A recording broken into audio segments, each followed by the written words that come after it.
In life, Elmer McCurdy was a failed thief. In death, Elmer McCurdy was a very successful mummy. Hey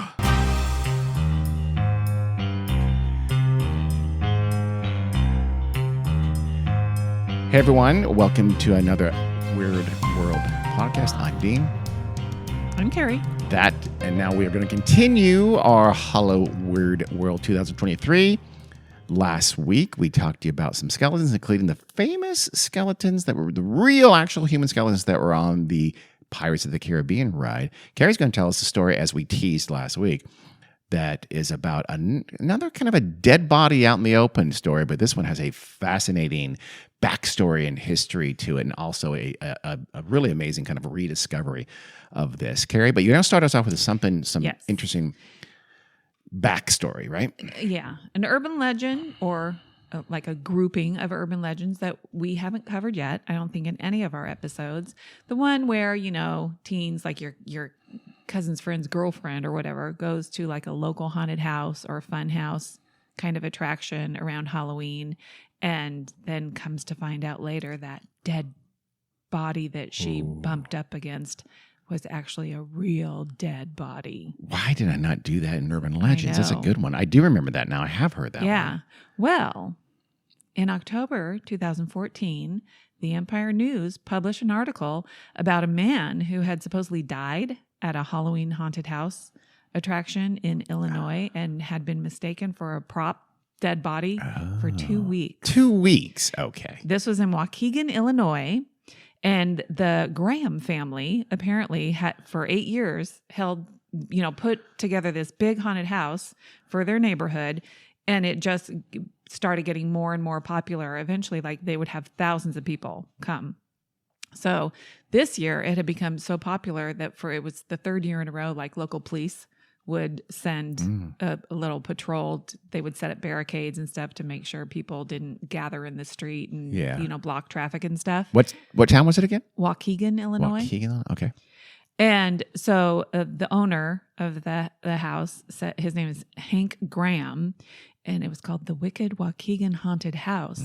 He said they sold tickets, and they even started pre-selling them, and they would count them.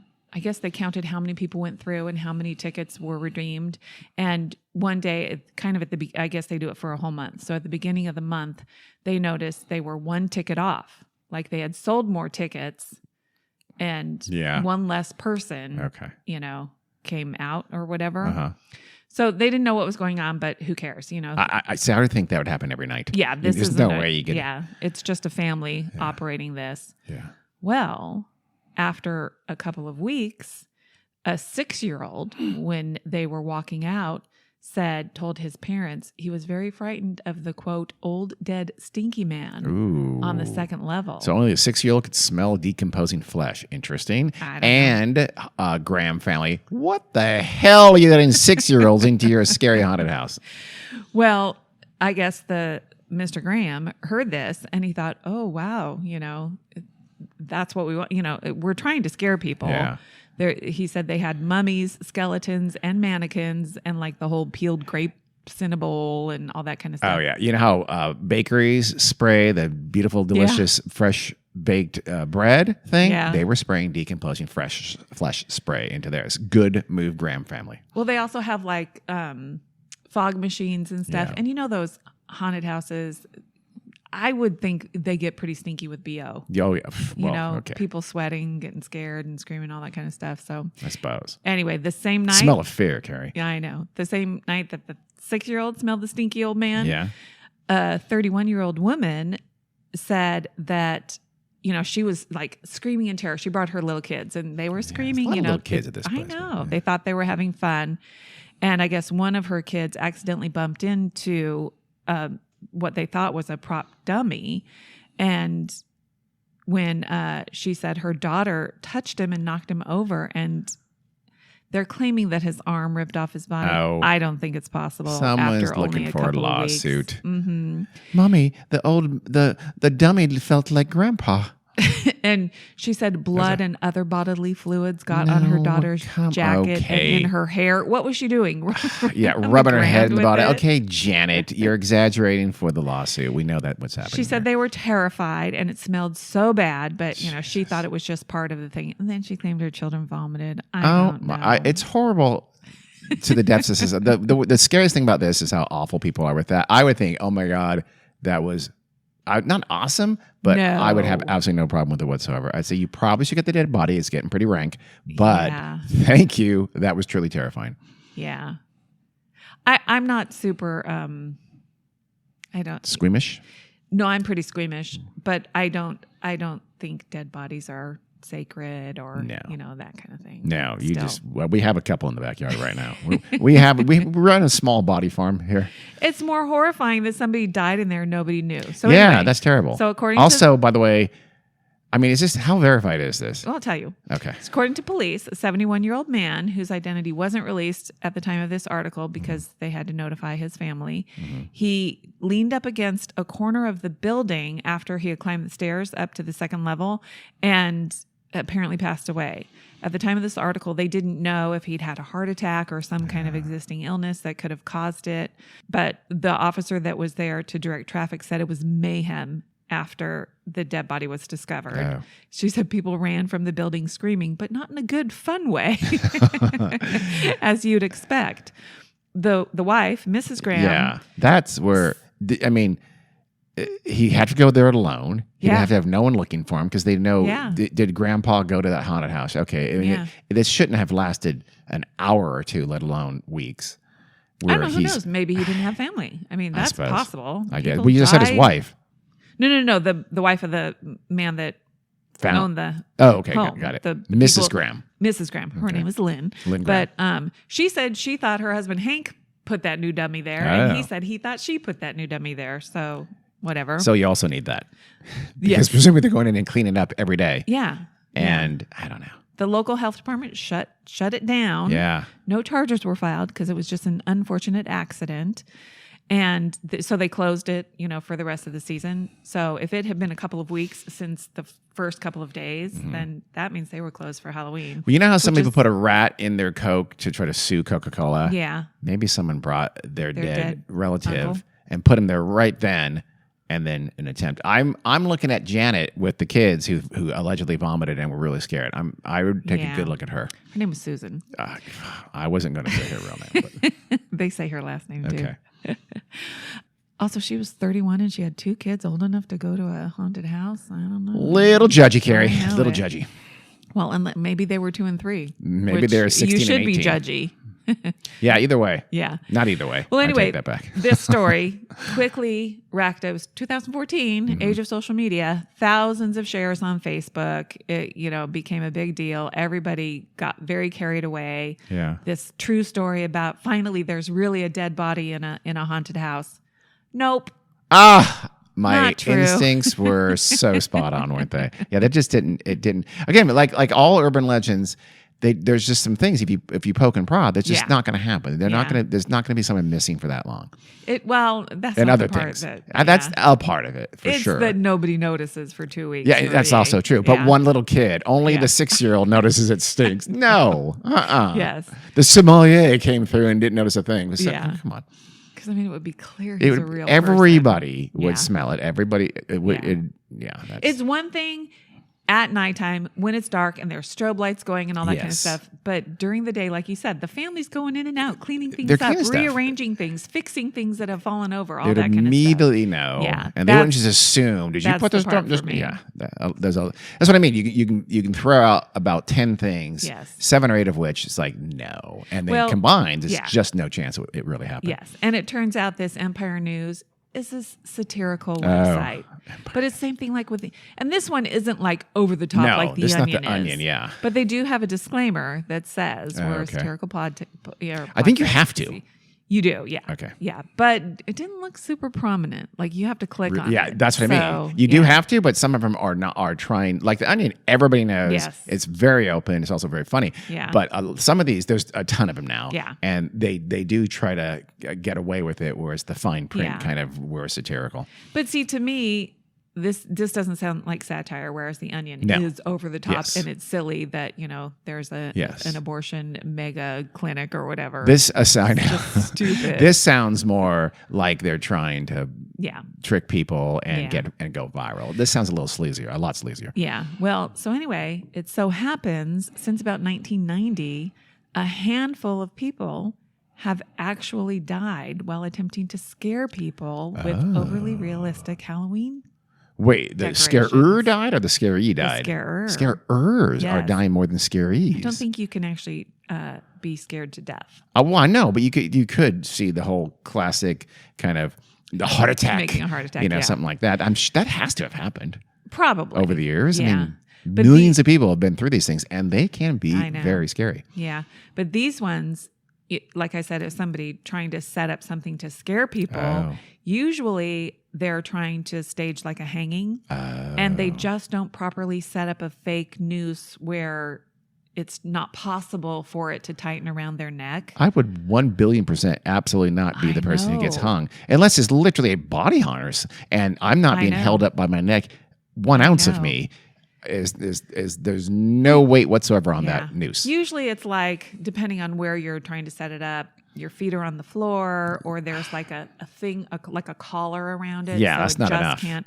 I know. It's the horrific thing is, all the cases that I read about, they're all teenagers, and I'm not going to go into them individually and in depth, but a couple of them were like haunted hay rides. Ooh. So like the guy's out there in the field or for whatever a long time. So people coming by actually on the hayride ride by these guys that had, in one case was already dead, just hanging there. In another case was like thrashing around. And so they think it's part of the act. And they think he's acting, even like the other people.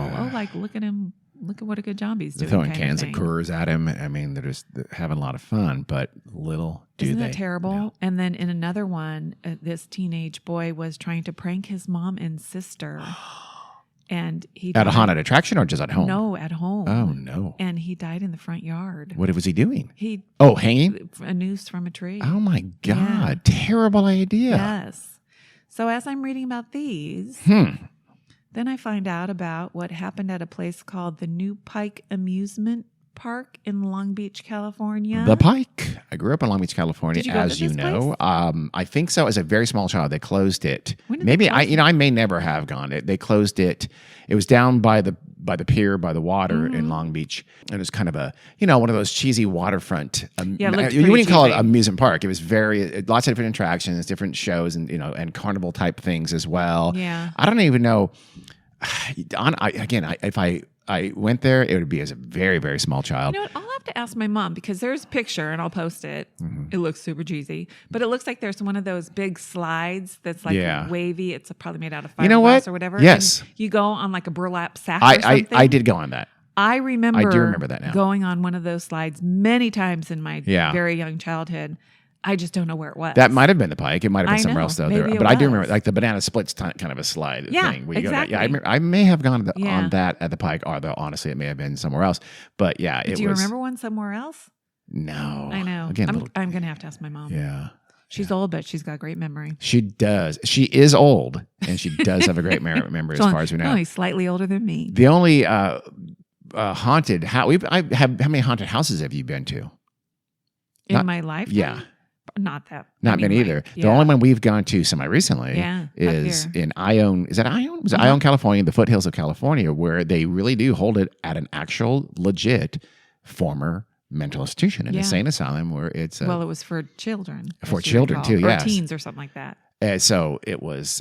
It's very well attended. You wait for a very long time, and of course they do a good job with that because they know people have been waiting for a long time. Yeah. And so they have people out there in costumes sneaking up on people and scaring the crap out of people. You hear suddenly 5 people behind you hear a shrill scream because some guy with an axe through his head just snuck up on someone. Yeah, it's good. That was a pretty good one. Yeah, that is a good one. The Pike, though, I don't think had more like a funhouse thing. They didn't have a haunted house, did it? Well, not that I know. Well, it's called Laugh in the Dark, so it's like a funhouse that's must be dark inside, trying to be scary. Well, that's what we're going to talk about. Okay. In fact, it was December of 1976. So we certainly would have been old enough to go there if it was Yeah, still you're open right. in 1976. Do you remember the $6 Million Man? I, of course, remember the $6 Million Man. Steve Austin? Yep. I mean, they could rebuild him. The former they gave him astronaut? kick-ass legs, kick-ass, I believe, one arm. He didn't have the hearing. The bionic woman, I believe, had the hearing. He had sight. He had sight. Okay. Yeah. But they were going to film a scene of the $6 Million Man that was supposed to take place, I think, it was supposed to take place in Laugh in the Dark, even in the episode. I don't know Oh, if really? they said it was at the Pike or whatever. It was probably very close to being closed. There was like a German spy involved, and he was supposed to be riding in one of the cars. So I guess they had a track. Yeah. Rode sure. around. Well, yeah. It was supposed to be a spooky ride. Okay. Laugh in the Dark. And then Laugh. They need to think about the naming of that. it was Laugh LAFF. Still. I don't That's actually even worse. Well, there was a tunnel where there were ghouls, demons, and skeletons would pop up and scare you. How about Scream in the Dark? Do I have to think of everything, Pike? as Sorry, go ahead. the car would jolt, from side to side, which I could totally picture. Sure. And so while they were prepping for this scene, a tech saw this mannequin hanging from a noose kind of back in the corner and thought, oh, hey, this would be super cool to have it actually in the scene. Was he still threshing? No. Okay, good. But it was like painted neon red or orange or whatever, so it would glow in the dark when it was dark inside and all that kind of stuff. So he went to get it, and he kind of reached for the mannequin's arm, and it just popped off, broke off in his hand, and he thought, oh God, okay, now I'm gonna have to fix this. He's tech; it's what he does. Yeah. So he was going to get some supplies. I don't know, glue, staples. I'm gonna staple gun. Pop, done. They'll never know. So he can fix this arm as long as it's on when we leave here.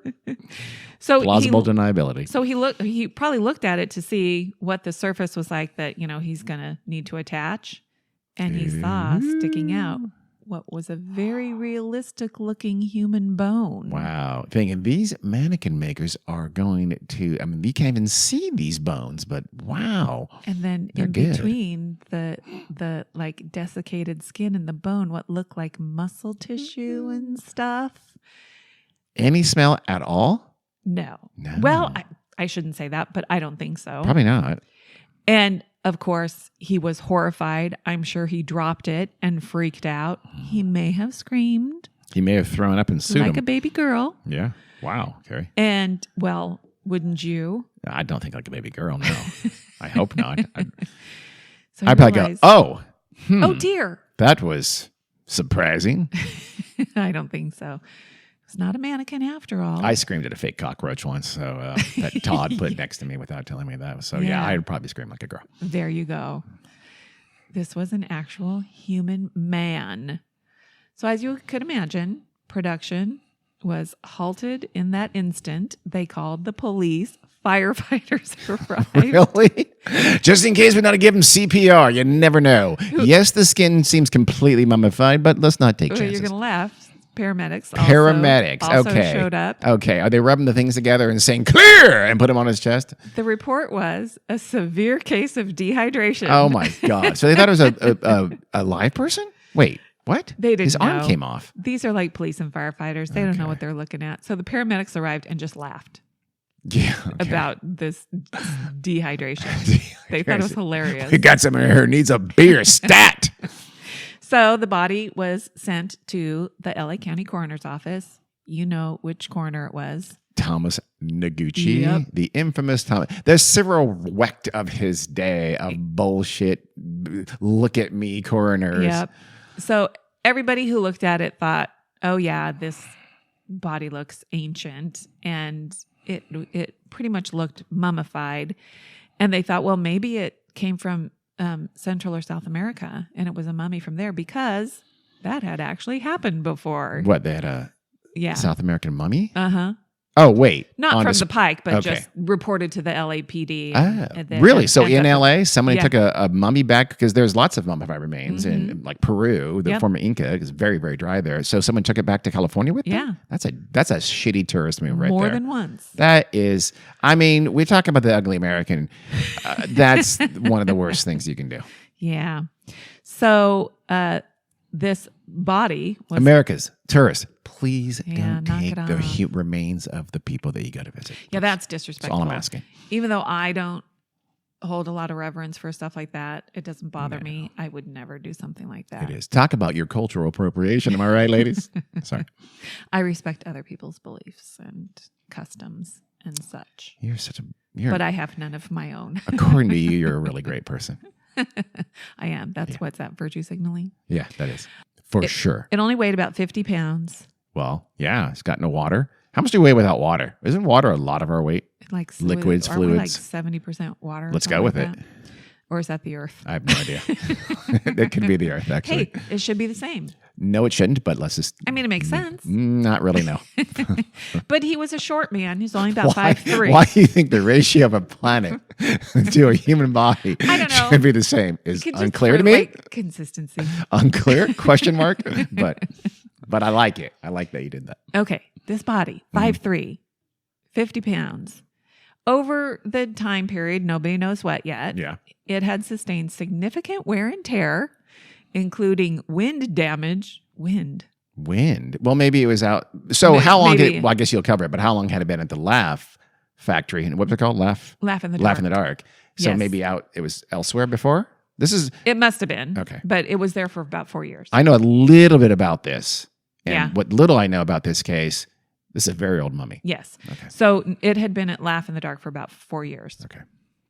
But so this damage had caused the loss of several fingers, toes, most of both ears, but it did still have some wisps of hair.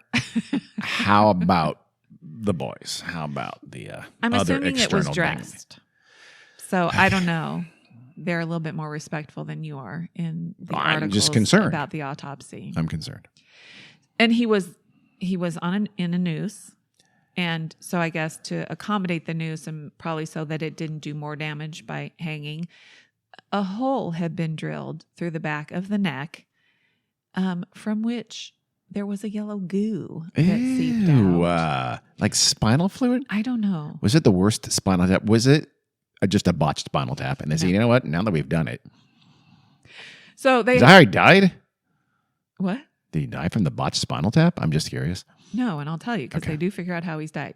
So they do have to do an autopsy, Mhm. but initially, like they got to figure out this guy died a long time ago. Yeah. It's clear he's kind of ancient, and so they're looking around the body like they do. Okay, Carrie's seen some hand motions that are disturbing, but They look inside his mouth, and in his mouth they find a penny dated from 1924 and some tickets, like ticket stubs. isn't that interesting? How many novels have the murder victim had something, in his an mouth. important clue in their mouth? And this actually happened in real Yeah. life. Thank God it wasn't in a different orifice. No, in his mouth.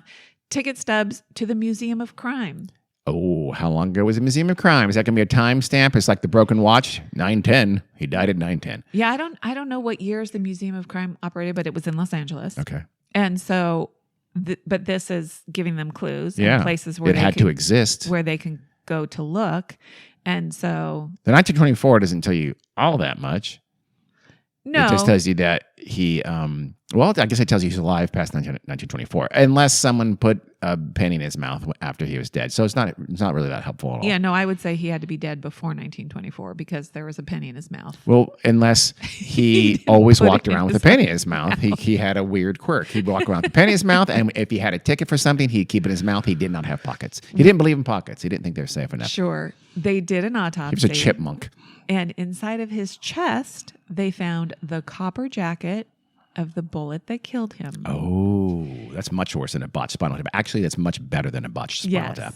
But the copperness, The copperness, the copperosity. I'm guessing, of the bullet jacket told them roughly, when he probably died, because that kind of bullet had not been manufactured for a very long time. Isn't that great? There's bullet historians out I there. know, There's yeah. everything. It tells you, oh, well, they stopped making that, whatever garment, whatever, Yep. in 1927. Yeah.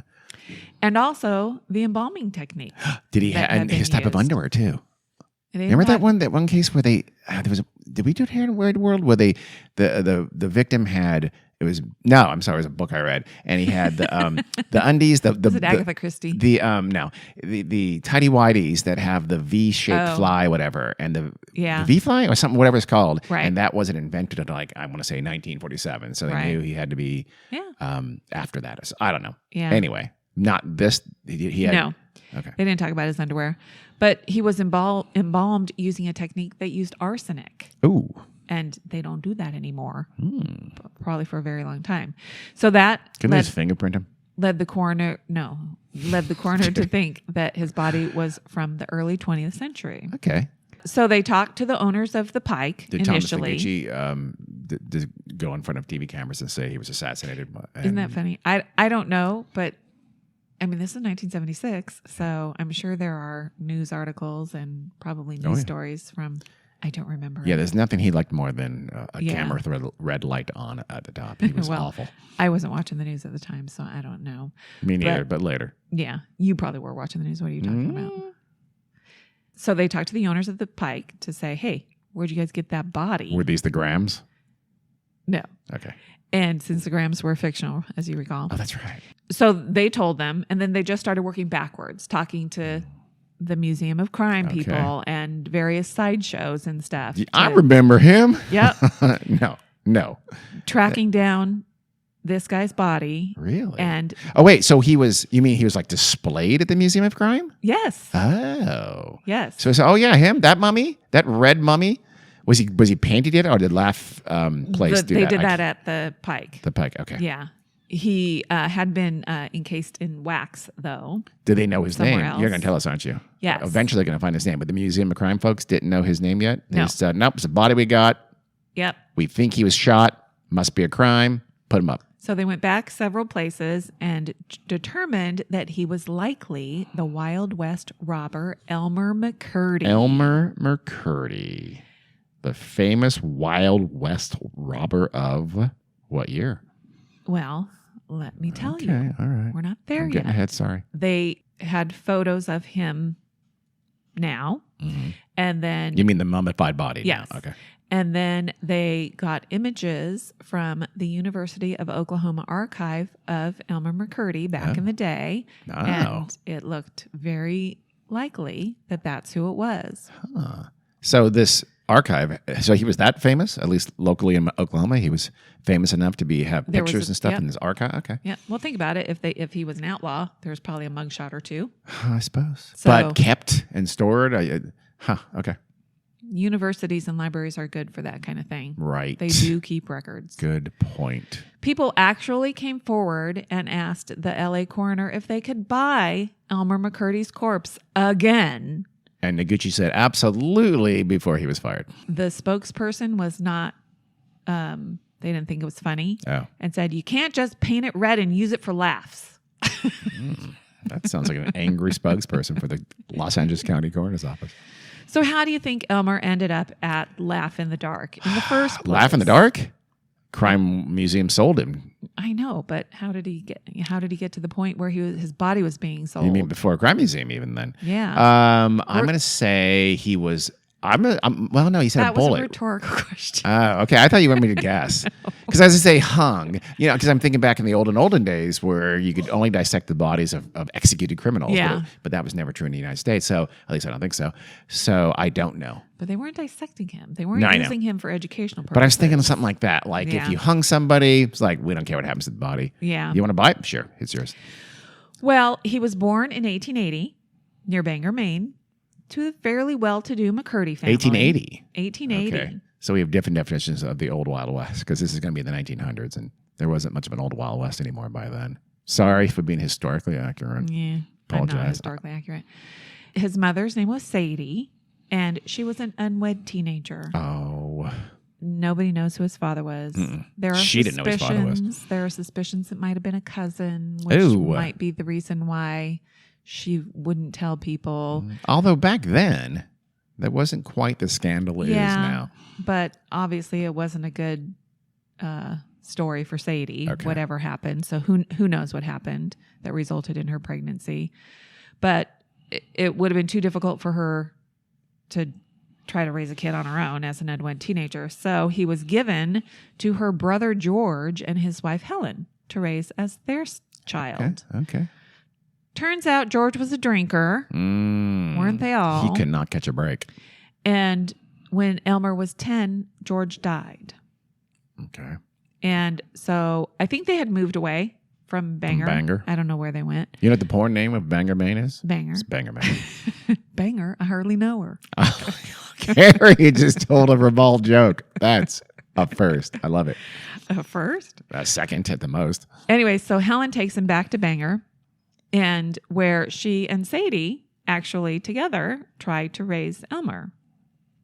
And then very shortly after this arrangement gets going, Sadie tells him she's his real mother. So he's 10 years old. His father just died. He finds out his aunt is his mother and his mother is his aunt. And why would they? That's weird. Why would that first story? Wait, is she lying? Who? Sadie. No. Oh. She tells him she is really his mother, not his aunt. Okay. So he just finds out after George died. Yes. So what happened to his erstwhile mom, who's actually his there. aunt? Okay. She's still there. Why do they need to tell him then? She didn't. Oh. She just... How did he find out? She told him. Okay, I just said, why does she need to tell him? He said she didn't. She didn't need to tell him. Okay, gotcha. She just decided to. Well, that was not smart. Was she drunk? Maybe. Yeah, I assume she was. Seemed to be a thing back then. Back then. So he's not doing well. Yeah. Some accounts say he starts drinking himself at this age. Some secrets are good. Yeah. It's a secret you should keep. It's not necessarily a good secret, but I don't think you should even tell adopted kids they're adopted. Kids should be told they're adopted. I don't think so. Even though they're a completely different race, I think you should just go. It's like just like they believe in Santa Claus, they should. Well, so as soon as he could skip town, he did. Okay. I don't know at what age he did, but he ends up in the Army. He joins the Army, and he's there for 4 years. And while he's in the Army, he gets training in like bombs and explosives and stuff. So he kind of has an understanding of like nitroglycerin, which is the explosive element in dynamite. And we'll find out how, in fact, a little bit of knowledge is a dangerous thing. He ends up getting honorably discharged. And then he's struggling in his life. His grandfather... His one skill is blowing things up. Yeah. And not real well. His grandfather was a plumber. So he had learned a little bit of plumbing and was actually probably a pretty good plumber. But he was a drinker, like I said. Damn it. So he'd, go to a town, get a job as a plumber, do pretty well, make friends, do okay until something happened. He was drinking a little bit too much. Yep. He'd get fired, and then he'd be, on his own again. How did he not leave his hand in an incinerator over the years at least once or twice? Well, because they didn't exist. Oh. So he found it hard to actually earn an honest living. So at some point, he joins up with, I think, like one former military friend and, some other guys. And they're decide they're going to become crooks. Oh, and all right.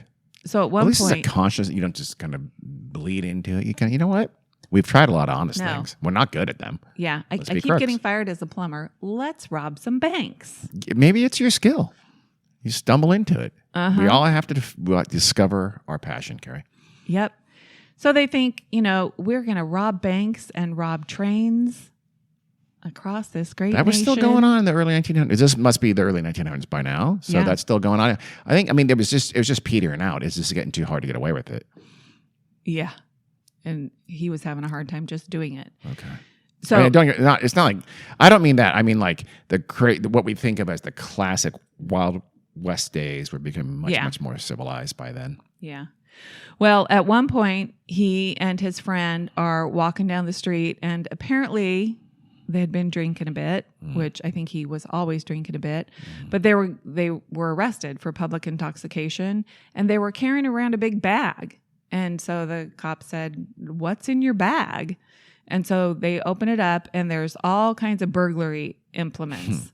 like a chisel and nitroglycerin and a funnel for the nitroglycerin. And we're handymen, and you never know what you're going to need. So they said, no, these aren't robbery what? tools. What are you talking about? I am offended, officer. I'm an inventor. Oh. And we're working on the chisel, the gun, and the dynamite. No, they're working on a foot-operated machine gun. Oh. Because they were in the military. Oh. And, they know all about explosives and machine guns. Okay, they might be thieves, but that is a phenomenal spur-of-the-moment excuse for what they have in their bag. I'm impressed. You need a chisel and whatever of the other things were in there. You don't know that they don't. Silly. I like it. Well, I would have said, you know what? I know you're lying, but that's very clever. On your way. No, they were still arrested. Oh, damn it. And they were charged with what? Because they hadn't actually robbed anything. But yeah, chisels. I don't know. I'm sure just being in possession of burglary implements is a crime. Sure. I guess their story was so good that they ended up getting acquitted. So, see, the whole jury knew they were lying, but it's like, you guys are good. A for effort. Yeah. Move on. I think it was more a case of the people needing to testify against them weren't available anymore because they were like the military, guys and stuff like that. And they had some weapons expert come to testify for the state, and they probably should have talked to the guy to find out exactly what he was an expert in before they put him on the stand, because they got him on the stand and started asking him questions about machine guns, like could these things really be used for a machine gun? He's going, I'm just a chisel expert. I thought I was clear. No, he was like a pistol expert. Okay. He goes, I never said I was a machine gun. I don't know anything about machine guns. I know one shot at a time. That's my limit. Sorry. Can I leave now?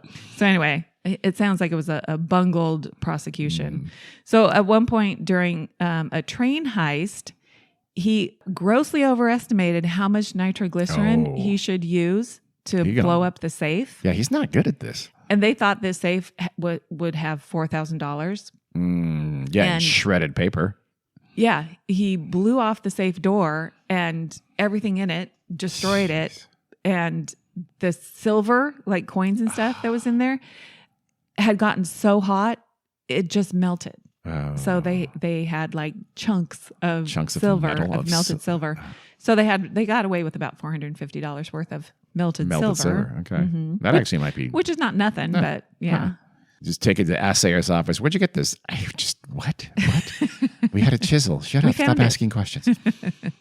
Another time in a bank robbery attempt, he was having he couldn't ignite the fuse. It wasn't working. Yeah. He's terrible at his job. So you have one job, Elmer. Well, lighting and blowing stuff up, but not overblowing stuff up. And so they were able to get $150 in coins that were left outside of the vault in a tray. And then at one point he was hiding in a farmer's hay shed. And then he came out because they found out there was a train that was going to be carrying $400,000. By this time, is he pretending to be a safecracker? And he's going 1, 2, 4. No, damn it. 1, 2, 3. No, damn it. 1, 2, 5. No, hold on. It'll take a while. But and that $400,000 is worth how much? I'm pretty good at this. So I'm going to say $12. Just call it deflation. Did I trick you? I trick you there. Okay, $12 billion. No, you'd think it'd be a whole lot more. $130,000-ish. $129,000. What year? This is. Oh, really? Okay. Yeah, this was 1910-ish. 10-ish. Okay. So, but you know where this money was intended to go to? Oh, some kind of charity. This poor kids. That's a lot of money. What year is this? 1910-ish. Looking at the war for 1910. It was. And I believe we're in Oklahoma. Native Americans. Yep. It's for the Osage Nation. Oh my God, who are being brutalized by their white people stealing their money from oil. Those bastards. So it turns out Elmer picked the wrong train. This train, when they got on it, I'm assuming with bandanas over their noses and mouths. For sure. No safe with $400,000. Some stories said it was a decoy train, but would you really have civilians on a decoy train that robbers are going to try to rob? Back in that day, I think you would. Oh, well, then maybe it was. Well, they ended up... You just don't tell them. Well, they ended up with having to go down the aisles, pointing guns at people saying, give me Yeah. all your loot. And So plan B. Yes. They ended up with $46. Not bad. Not bad. 2 big jugs of whiskey. Okay. And then a handful of personal items like probably jewelry and a watch. Combs. Yep. Band-Aids. Yeah. Tweezers. So they didn't do real well. Swiss Army knife before there was Swiss Now Army. they had to go hide out because a whole lot of people saw them. And but they had bandanas on. Well, Did he have very that's just identifiable me ears? Assuming. Okay. I'm sure they had. What do you they knew think? there were going to be people on the train. I would think they'd wear so something. I'm sure. They probably didn't have balaclavas or, Nylons. Yeah. No. No. But The entire time they got on the train with pantyhose over their face. stockings existed. Silk stockings. They got on the train with silk stockings over their face, sit there for an hour of silk stockings over their face until they decide to rob people. No. Well, the authorities put a $2,000 bounty on his head. Oof, that's $1 billion. Which is more money than he had ever stolen That seems in his life. Yeah. So he ends up hiding in I think it was a friend of his let him stay in his hay shed. Okay. You can't come in the house because you're kind of a drunk and a thief, but you can stay in my hay shed. You're also wanted. I have plausible deniability. I can say I didn't know he's in my hay shed, but never seen him. Yeah. So anyway, on October 11th, 1911, he's got his stolen whiskey and he's slugging it down, I'm sure, because that's what he does. And the police, with bloodhounds and stuff, tracked him to the hay shed and they found him. There were 3 sheriffs, the pack of bloodhounds. So he looks out the window or whatever. He creaks open the door of the hay shed and he sees the sheriffs there, guns appointed. He has guns too. He starts shooting. Ugh. He Elmer has a shootout with the sheriffs for a whole hour. Wow. Could you imagine? I mean, most times you hear about those gunfights, standoffs. OK Corral was like 19 seconds. I know, but even current day, between, whatever, police and bad guys, or not so bad guys, it's seconds. It's very short amount of time. And they still managed to shoot off 200 rounds or whatever. Wow. I mean, they're doing, probably pistols, right? Or 6-shooters, whatever. Yeah. I'm assuming. Maybe rifles. I don't know. But he's got a lot of ammo in there. He does. If he's keeping this up for an hour. You'd have to just every once in a while shoot. Yeah. Wait a while. Yeah. Shoot. Or sometimes you in between the shots, you go bang real loud and hope they duck for cover. Well, anyway, when all was said and done, Elmer was dead. So, they take his body to the whatever funeral director, and the funeral director preserves his body with a particularly effective arsenic-based fluid. It was homemade. This is my own special brew. I think we'll see how it works. Which obviously is now not legal. And he was kept in the Pawhuska, Oklahoma morgue, Pawhuska. Pawhuska, sure. We all know that. They were and they just propped him up in the parlor, waiting for a relative to come claim him. And it was kind of famous. It became a famous 1911, these train robbery. Shootouts with train robbers would become anything of the past. Yeah, so it was famous. It was in the news. It had been publicized. Elmer McCurdy, so they figured dead body. Someone's going to come get him. Yep. No one comes. They didn't have to put him in the waiting room, though. They could have put him in a little bit more discreet place. Well, back in those days, people liked to visit crime scenes and dead bodies and all that kind of stuff. So he got a lot of visitors, a lot of people. Yeah. They in the still early do. 20th century. I'm saying. They don't. Oh, yeah, they do. People do that all the time. Are you kidding me? No, I'm not. Yeah, we're all ghouls. Well, yes, we are, but I think less. It was a little bit more every day. Like, ladies would come in with their gloves and their children. That wouldn't happen now. They wouldn't have gloves, but they'd still have their children. No. Carrie, look at the haunted house that the Grahams had. Kids everywhere. That didn't happen.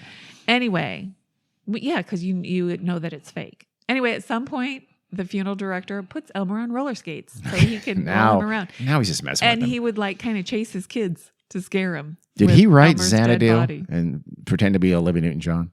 Well, at some point, a friend did, not a family member, but a friend did come and try to claim him, but the funeral director wouldn't release him because he wanted to be paid. Oh.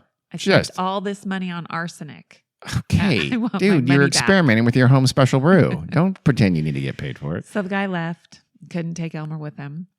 So years go by. He's still in the parlor. Oh my God. His skin starts to turn to like a darker color. So he's not decomposing because he's not smelling. Presumably even this guy would have got him out of the parlor if he was smelling. Yeah.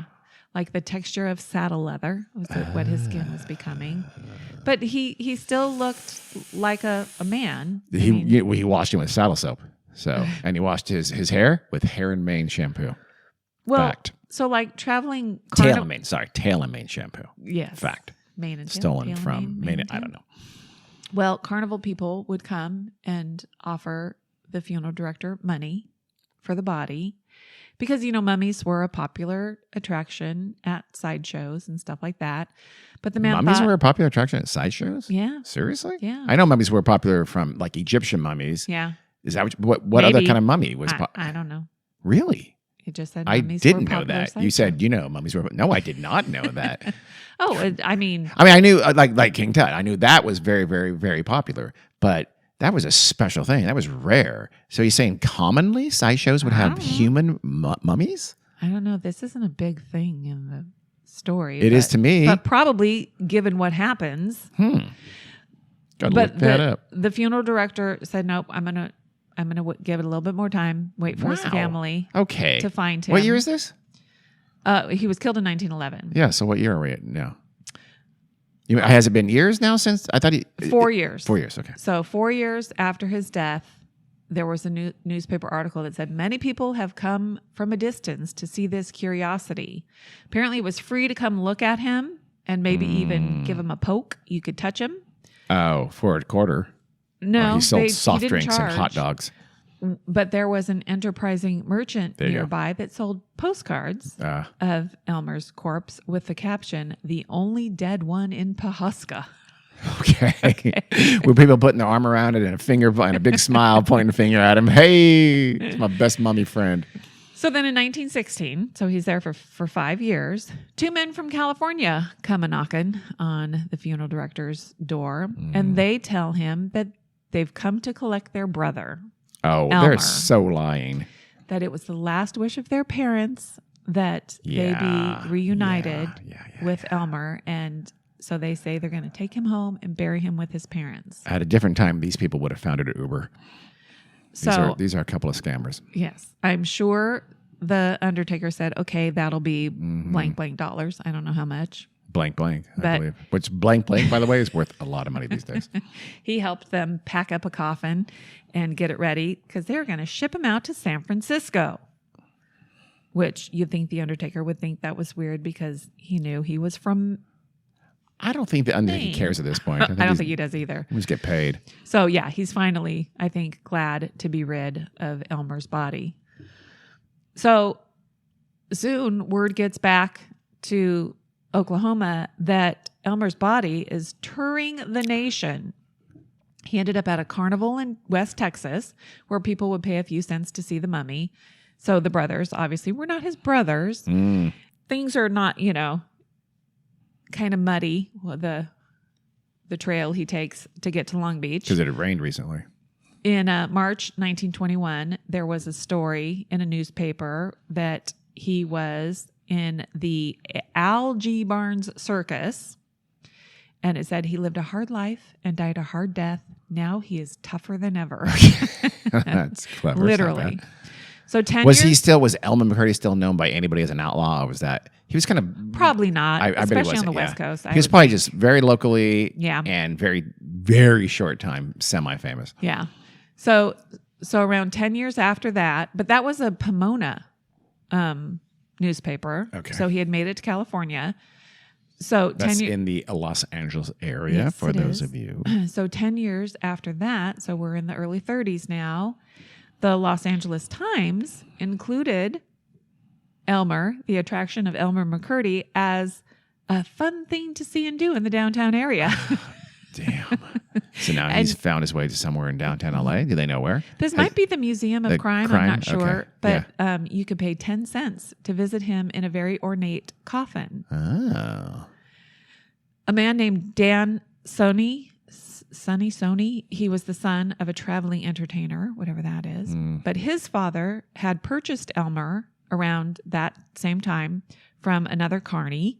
And he said that his father is the one that covered Elmer's body in wax and put him in a coffin and then added him to like a display of villains. Oh. But they were all wax dummies. Oh, really? He was, yeah. But he was, So did they tell people this one's real? I don't think so. Or just so. advertise them all as wax dummies? Probably. By World War II, freak shows kind of had fallen out of favor. And, they were scrapping this whole little thing. Except in Florida. So they put him into storage in an LA warehouse. So then it seems... You know what freak show is called in Florida? A neighborhood. Just kidding, Florida.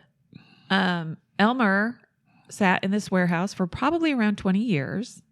And then they cracked him out for a cameo in a 1967 movie called She Freak. She Freak? Yep. Can't say I've heard of that, even on riff tracks. It's an exploitation, really bad movie. Sounds good. I'm going to look for it. It was produced by Sonny's Film Company, 1967. I'm going to look for that on Amazon. And his face is basically, it's pretty gaunt, kind of bad looking, but it's briefly shown in like a psychedelic montage of faces.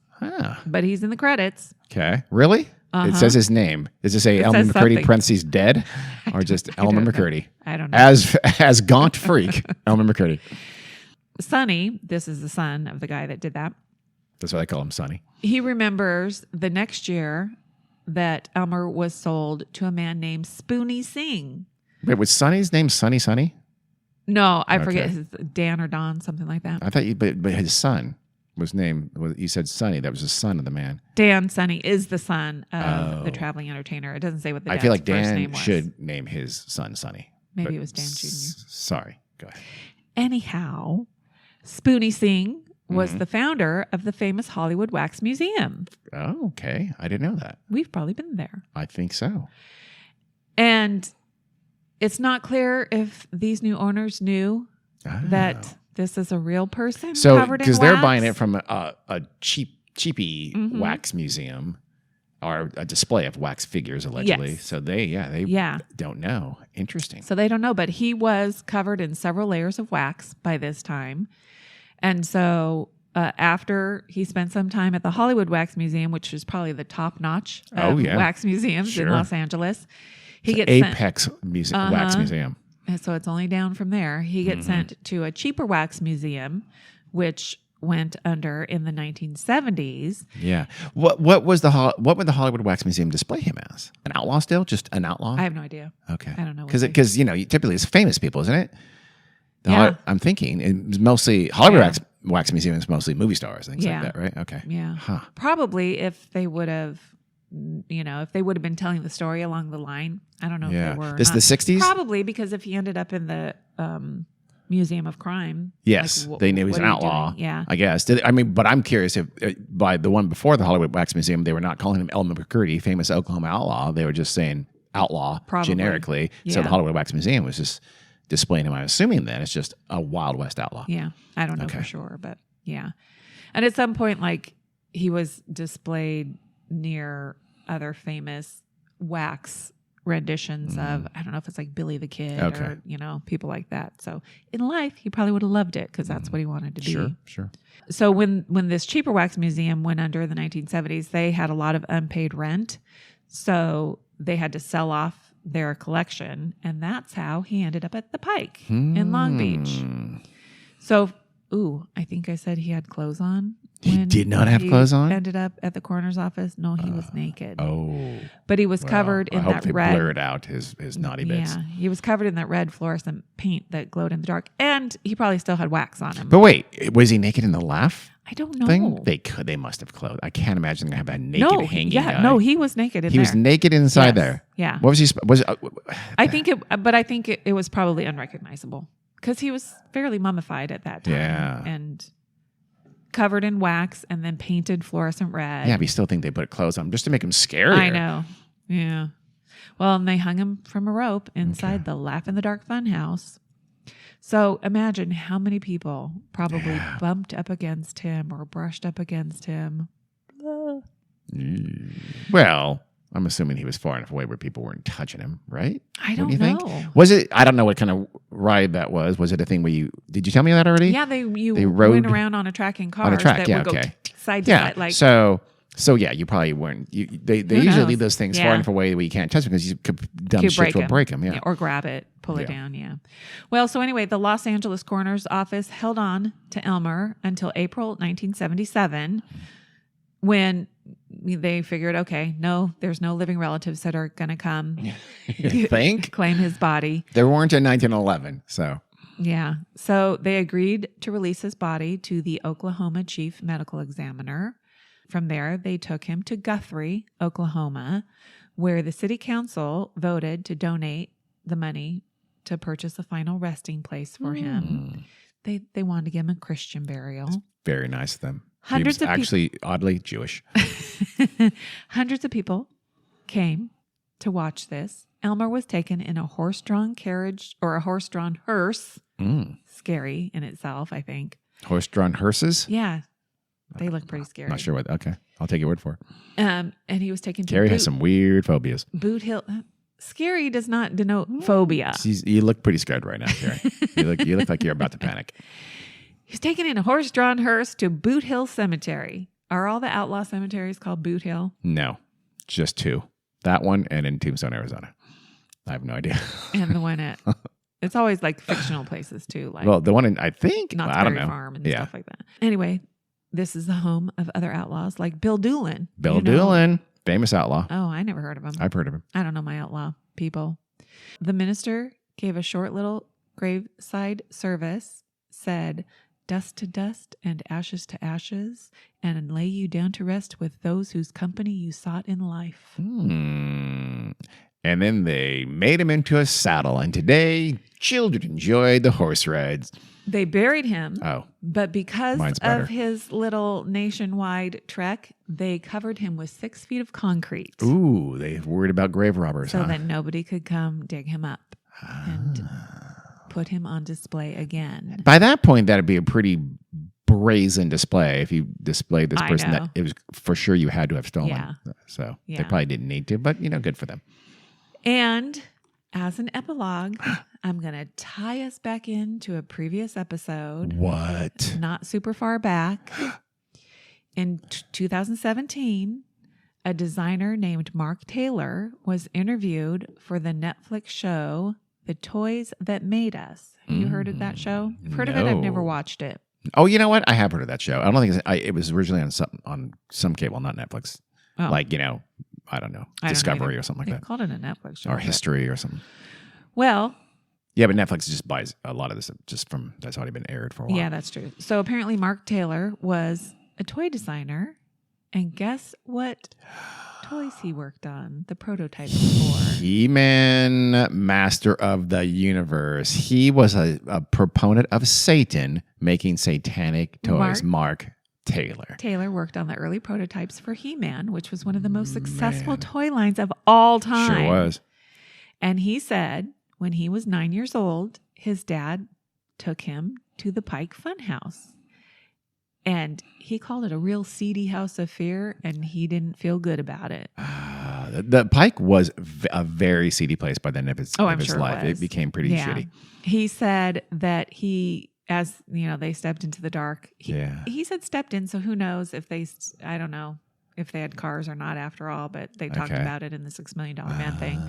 But he said he began to smell something very, very bad. And to him, it smelled like somebody was dead. How he would know that as a 9-year-old, I don't know. Yeah, Mark maybe. This is Mark. Yes. Mark may be making things up. But when he saw the body, he said he knew it was a real person. Okay, Mark. And not a dummy. He said he absolutely knew. Mark, listen, you made He-Man Masters of the Universe. Be proud of that. You may have also, as far as I know, invented Stretch Armstrong. And I'm going to say the anatomically correct G.I. Joe. So a good track record. He said the image burned into his mind of the skeletal man Skeletor at the Pike Funhouse stayed with him into adulthood, where he sketched a villain who became Skeletor. That part I believe. The part about the only person in the human race who could smell the dead body, I don't.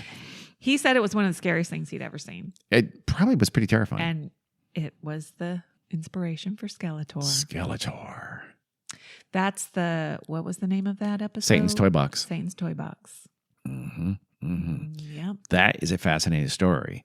So that is Elmer McCurdy's journey through not just life, Carrie, but death. Well told. I'm gonna applaud you right now. Thank you. Good job, Carrie. Thanks, Dean.